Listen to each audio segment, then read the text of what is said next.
Gladiator 2 was the equivalent of episode 7 of Star Wars and New Hope. It was literally the exact same thing done worse. Welcome back to the channel, and man, do we got a doozy for you today. This is going to probably be the first time that we argue and disagree on this channel. Recently, Ty went and saw Gladiator 2 without me and Roman and posted an instant reaction video right away in his car. You guys might have seen it, and he ripped this movie apart. Well, crazy enough, me and Roman went and saw it a day later, and we loved the movie. And so we just have to get on here and we have to debate about this because we think Ty is completely wrong. And we want to know what you guys think. So by the end of this, tell us who won. Tell us who you agree with. We would love to know. But we just got to hash out some of these details because Gladiator is an amazing original movie. And we thought this was a solid follow-up to the original. So, Ty, I'm going to kick it off to you and just let you, since you made the first reaction, give us your thoughts and we will go off of that. Okay. Well, guys, thank you for being here. Just know that I love both of you very, very much. And despite what we say in the next few moments, that love still remains. Okay, so Gladiator 2. I fell asleep a few times in this movie. I thought that it was underwhelming at best. And here's why. This was clearly a movie that didn't know whether it was an actual sequel or just repeating the first one, in my opinion. Because, yes, they pulled from aspects and elements from the first one, but they clearly were trying to take pieces and, like, obviously they showed scenes from the first one. So this was like, okay, so this is a sequel, but yet we're taking the same plot points, but the plot points are not nearly as good as the masterpiece that was the first one. So clearly, I'm going to be comparing this one to the first one. And the first one, don't make no mistake, was an absolute masterpiece. Russell Crowe was exponentially better a hero than Mescal, in my opinion. I'm just going to throw that out there. If you're comparing Russell Crowe and Mescal, in my opinion, Russell Crowe is here and Mescal is somewhere down here. Okay, so that's okay. Go ahead. No, I don't think me and Roman disagree with you that Russell Crowe is on top. He is the best. First Gladiator was an amazing movie. We can all agree, yes, for sure, 100%. But what I'm going to say is, even though Mescal was not the level of him, to create a legacy sequel, something like this, we've seen legacy sequels be destroyed so many times, especially with Star Wars and other movies. I thought for what it was, you have somebody who is connected to the original character, which is Maximus, and it ends up being his son.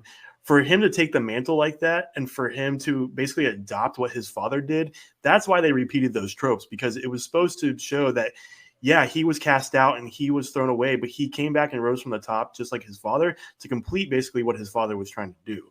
And so I think that was the whole point, is that, yeah, he's not as great as Russell Crowe because Russell Crowe is a legendary actor, but I thought he made it his own because his trajectory was way different than Maximus.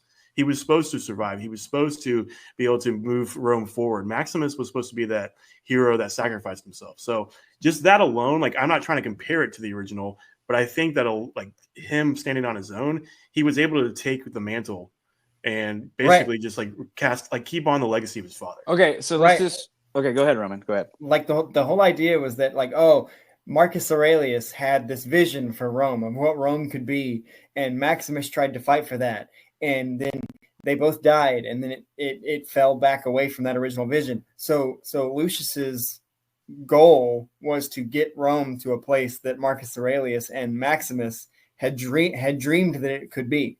Was it? Because at the beginning of the movie, it sounded like he hated Rome, I thought. So he did. But the thing is that he never thought he would end up back up there because he obviously didn't know his wife was going to die. He didn't know he was going to be a slave. But once he got there and saw the tyranny that was going on and was reminded of his life there and obviously his mother confronting him. But yeah, he was pissed at his mother when he initially saw her because he was pissed that she cast him aside. But the more he saw the corruption, the more he saw the people that were being suffered and the tyranny and all that stuff with the emperors, that's when he realized that the responsibility was on him because he had the power to do so that other people didn't. Okay, that's fair. You can argue that, and that's perfectly fine. All I'm going to say is that this is set 16 years after the events of what happened with Maximus. Okay, yeah. So sometimes I think that there just is no need for a sequel because the first one ended so beautifully. Okay, let's just rewind here. So we start with a battle at the beginning. Triumphant warrior. He comes in and you automatically see who's going to be the villain in this, who is Commodus, who you actually get a backstory. We don't even want to talk about the fact that the emperors, these two emperors, these crazy emperors, which is fine that they're deranged. Rome was deranged. I get that. But these two emperors, there's no backstory as to why they are the way they are. They're just freaking crazy. The backstory is history. Like that's how Rome fell because there were. But Roman, don't you like character development in movies? Yes, I do. But because they gave us the exposition at the front, we understand why Rome fell in real life. So we didn't need for those two. For their role in the movie, we didn't need all that backstory for them. Why not? Because Commodus, they gave us a backstory for Commodus. We knew that Rome was the same in the first one as the second one, but they still gave us a reason why he was a bad person. They gave us here's my thing. What makes a good villain is if you can actually, from their perspective, they believe what they're doing is right. Commodus felt like his father loved Maximus more than him. So therefore, he had this like hatred towards his father and jealousy towards Maximus, and he wanted the power. He wanted to be seen like everyone revered Maximus. There's none of that in this second one at all. Like there's no reason why the villains would be as crazy as they are, other than that the writers wrote them in as being crazy, which is understandable. Look, we've heard about some crazy rulers and emperors in Rome. So I get what you're saying. I understand your part. I'm just saying that if we're comparing second to first, there's a lot more depth to the villain in Gladiator 1 than there is to these emperors in Gladiator 2. Maybe y'all disagree, but so I don't necessarily disagree that I understand your point there because yes, we didn't really understand them beyond just them being just deranged and crazy. I would argue two different things. And I'm not saying this is a completely solid argument necessarily, but if we're talking about exposition that Roman was talking about, he was saying that before we got the exposition of where Rome was. I mean, even if we look at something as popular as Star Wars, we get in the beginning of those movies an exposition of a crawl that tells us where everything is placed in, and then you just get thrown in and you show these villains. When Darth Vader was first introduced, or the Emperor, you just know them for who they were and the evil they were. Later, you got backstory to understand that because George Lucas gave it to you. And so obviously it's a little bit different of an argument. But again, there's plenty of movies you go into something where you get that complete just setup and you just go from there. And so I think that alone, that kind of is what the mindset that I had going into that. Secondly, the fact that they were deranged, what that showed me was I was I don't really need to know any more about them because this just shows me that Rome has gotten so far down the rabbit hole since Maximus died that these two immature, childish emperors were in charge because anybody could be in charge. And they were just handed the thing and they weren't capable of doing it. And they were crazy and deranged because there was so much immorality going on in Rome and debauchery and so much stuff. They were so lost in that they were they just wanted pleasure. And you saw one that. One of them was literally sick with syphilis and it had reached his brain. Exactly. That was literally, to me, that speaks enough because the character development was supposed to solely be with the connection to the first one, not these emperors. Yeah, so I just think that my point about the 16 years since Maximus's death, it basically kind of did Maximus's death a disservice because clearly the political environment had not changed since his death. So clearly what he had done and what he had shown and how he had stood up to the emperor and defied an emperor and literally fought for good reason kind of just all went away, and it ended so well to then come back and basically repeat the process. Because let's go back and let's go to Mescal's character. He starts in a battle, and then his loved one dies. Then he goes to seek revenge, becomes a slave, fights as a gladiator, and then ultimately gets to fight the person that he wants revenge against. But then when he gets to the part where he wants revenge, then he's like, oh, wait, I actually like you now. We are brothers. And then doesn't even kill the guy that he wanted to kill at the beginning for killing his wife at the beginning. And then all of a sudden goes off on this little side mission to kill Denzel Washington instead, who's 70 years old. It's just to me, but he's Denzel Washington, the Equalizer. Come on, man. Oh yeah, I know. You're right. It's not a side mission. He realized that Denzel wasn't who he said he was, and he also realized that Pedro was somebody that was on his mom's side and wanted what's best for him. And his father's side, his mom, was it his mom that said he didn't know the man, and he didn't.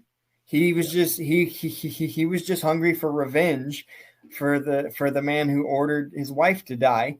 And as to your point, you said the opening in your text when we saw it, the opening battle served no purpose. The purpose was to give Paul Mescal's character Lucius a mission, was to give him purpose, and him not choosing not to kill Pedro Pascal's character was what turned Denzel's character against him. He's like, I gave you his head on a platter and you didn't do anything about it, like that. So he had to let Pascal live to fuel the conflict with Denzel's character when it was revealed that all Denzel wanted was sole power of Rome. I also saw it as, for Pedro's character as a general, it was supposed to show that he was a slave also to Rome and that he actually wanted better, that he was just doing what the orders were. Like, he wasn't trying to kill his wife specifically. And so for Mescal to realize that that's what happened there, I think it showed that, okay, we're all slaves to Rome and we're in this together. We're being pitted against each other. And that's when he realized that Denzel was the one playing them. And that's when he went after them. On a completely unrelated but humorous note, I want to point out that scene in the throne room with Pedro Pascal and the two emperors. I found it hilarious that the emperors wanted to kill Pedro Pascal's character, considering that Pedro Pascal and Joseph Quinn are about to be in Fantastic Four together. So that's awkward.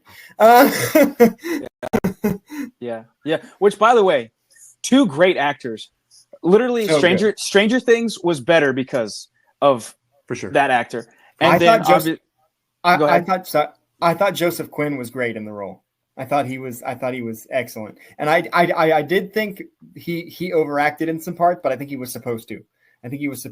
Because that and the other one overacted everything, but I think that was on purpose as well. Yeah. So I just think, going back to Lucius, right? I think the difference between Lucius, and don't get me wrong, I think that he's a good actor.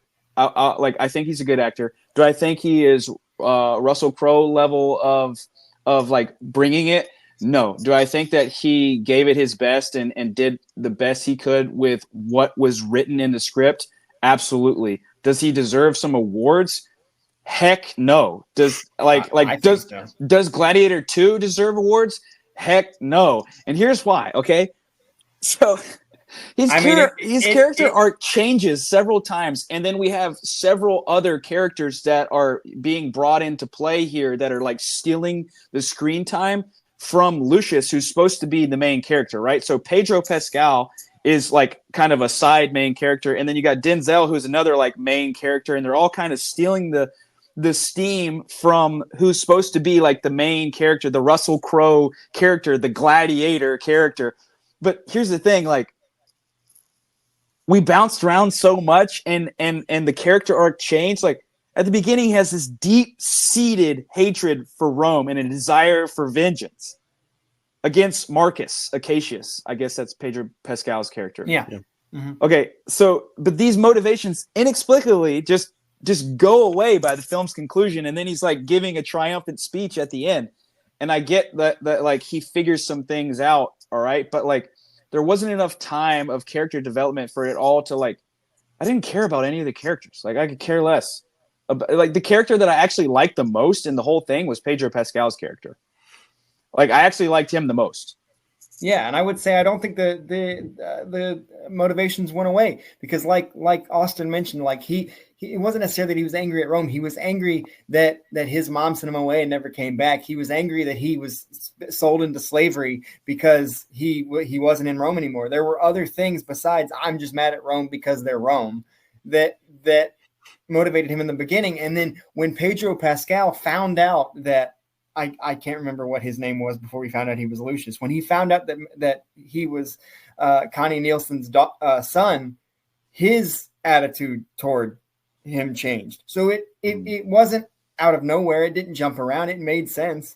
Like their attitudes towards one another changed when they found out who the real person was, when they found out the person's true motivation. Yeah. So I just think. Yeah, go ahead, Austin. I'm just going to say that the thing, like, we could debate back and forth about, the character motivations and development. Clearly we saw it differently. But I think for me, the crux of the movie that really, like, to me, Rome itself is the character of this movie, despite maybe some of these characters not maybe having the arcs and stuff that you wanted them to.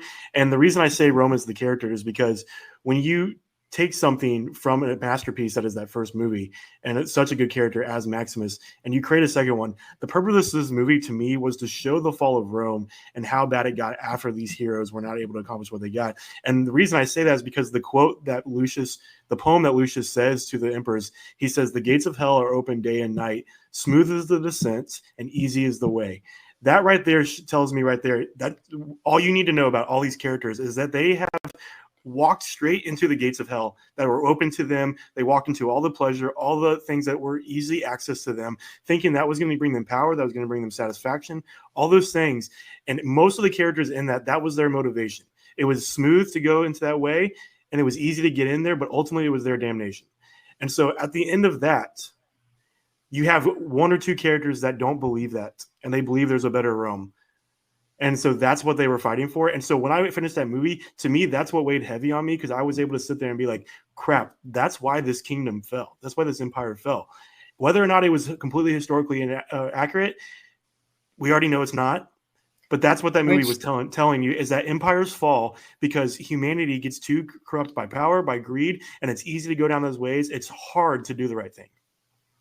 Which it didn't have to be historically accurate, because Gladiator wasn't historically accurate, because it didn't have to be, because it wasn't based on anything. It was an original screenplay based in the time of Rome. It wasn't based on this book or this thing. It wasn't based on a true story. These were, for the most part, fictional characters, or fictional characters that were based on real characters. This wasn't, it did like, and how many movies has Hollywood made that aren't historically accurate? And honestly, Ty, and I say this in all jest, one of the things that made me laugh the most is when you pointed out how historically inaccurate this movie was. And I laughed out loud, because in the very first video we ever posted on this channel, you said that one of your favorite movies of all time is Troy, which was critically panned for being one of the most historically inaccurate films of all time. Yeah, but here's the thing. Troy was exponentially better than Gladiator 2. Oh my gosh. Like, okay. That's absolutely not. Like, are you kidding me? Okay. No. Here's the thing. I'll finish with this. You can believe that, but you literally used historical accuracy in your argument, and Troy is one of the most historically inaccurate movies ever made. I texted you and said that the sharks in the water was ridiculous. Okay, so let's and the baboons. And the baboons, which both things were absolutely ridiculous. CGI demon baboons were absolutely ridiculous, and then the man-eating great whites in the water were absolutely ridiculous. Like, as if getting shot off wasn't enough. Let's eat them in the water. How the heck did they get all those great whites in the Colosseum in the first place? Like, come on. They did used to have naval battles in the Colosseum, and I took that as they had rhinos, they had elephants, they had things. They brought these because they had already conquered Africa. They were on their way to conquer India, so they brought resources, if you want to call them that, back from these places. So it was mostly an extravagance of, look how dominant we are. What their use in the movie or whatever, but their presence in the movie made sense to me, because it was like, look at how dominant we are to the rest of the world, because all these things that we don't have here in Rome, we have brought them over here. Okay, that's fair. You can say that's fine. I thought it was ridiculous. Matter of opinion, but bottom line, the point being is, okay, like, it was done worse. Okay, look at the villains. Gladiator 2 was way better than New Force Awakens. Okay, but Ty, let me ask you this. I'm not wrong though. They took the same plot points and did it for the second. Okay, but what I've always said about Star Wars is it was the new trilogy is that they were in a no-win position. So if they had done a Gladiator 2 Then don't make the movie. Don't make the movie. Okay, they're just money hungry, is what they are. But if they had, what would you have wanted them to do? Because you're either like, oh, it's because then you end up in a develop the characters better. That's what I want them to do. Then you end up in a situation with the sequel trilogy where it's like, people didn't like Episode 7 because it was too similar to New Hope, and then people didn't like Last Jedi because it wasn't similar enough. So if they were gonna make a trilogy, which we can all agree they didn't need to, whether we were glad they did or not, that's what we're debating here. But they didn't need to. But I would much rather them stick close to the original than to go wildly off in an opposite direction and have it be also hated for an entirely different reason. If I had to pick, I would say keep it close to the first one. I would disagree with that because Star Wars is all about innovation and going the opposite direction from the previous trilogy, and so it probably would have succeeded that way. However, if you're going to create a legacy sequel, then I'm going to say Gladiator 2 did it better because Star Wars freaking trashed on all those characters. At least Gladiator 2 honored Maximus and those characters. Yeah, regardless if you thought the new ones were bad or not, they did honor the original characters. Yeah, I just think it didn't hit for me. Like when and that's fair. And here's the thing. I thought that Maximus was better. I thought that Commodus was better. I thought that the slave owner was better in the first one than Denzel in the second one. I just think that every character and their plot and the way that they were written and the way that the movie flowed and just the whole hero's journey from being a general to being a gladiator to fighting your way back to getting to stand against the emperor. Like, I don't know, man. I just thought that the first one was done so much better. And when you're taking points from the first one and bringing it into the second one, clearly you're going to compare the second one to the first one. And I thought that it was just not as good as the first one. And maybe that's where I went wrong, is I should have.